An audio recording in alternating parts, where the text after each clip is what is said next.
Hammaga salom. Narsalar bilan usta bola. Mana bu holatdan bo'lyapti. Hozir nima bo'lyapti degan joyiga. Karburator benzin so'rayapti, kalti ochiq, svitchalar cho'tki turibdi, qup-quruqqina ishlab turibdi. Lekin zavod bo'lmayapti. Karburator ishlayapti pashti. Unda nima qilish kerak? Buni birinchisini ko'rish kerak. Teshigi bor. Baklashga yo'q, shpritsda. Mana karburator teshigi bor-ku o'zini teshigi. O'sha teshigidan benzin quyamiz. Quygandan keyin gazni bergan holatda tepamiz. Gazni qistirib qo'ysa ham bo'ladi, xohlasalar ham bu yerdan qistirib berib tursa ham bo'ladi. Tepamiz.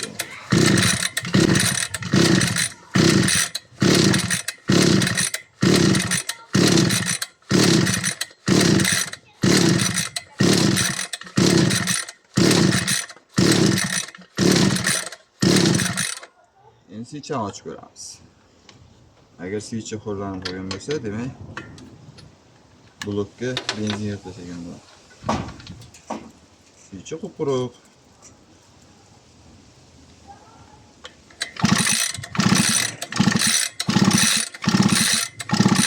Switchda tok yo'q umuman.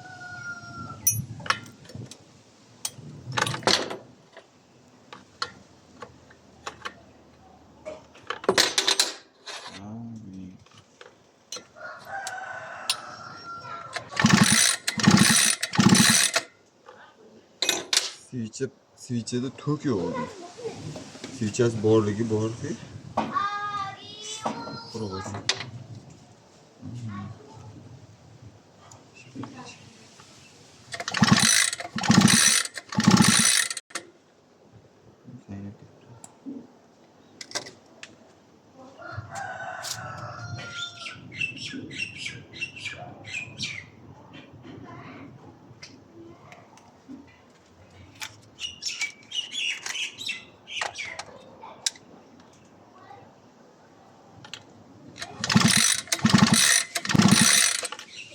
Endi tok yo'q, tokini tekshiramiz. Nasıl bor? Buni aybini topdim, qarang nima bo'lgan. Oddiy qizil kabel bor-ku, orqasida ichkarida bobinadan chiqayotgan. O'sha kabel gilzaga tegib qolibdi. O'sha tegib qolganning hisobiga tok qochyapti. Hop. Buni endi joyiga mana shu turishida hozir qotirib, sizlarga tekshirib ko'rsataman. O'zining switchasida. Mana o'zining switchasi. Zavod bo'ladimi, yo'qmi? Nasıl sana yani öyle şey?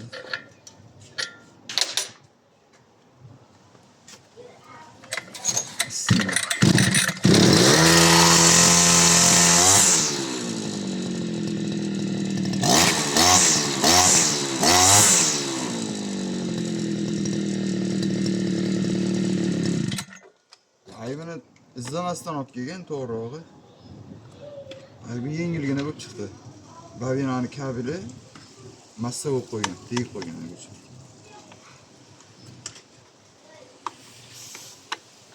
Sog' bo'ling.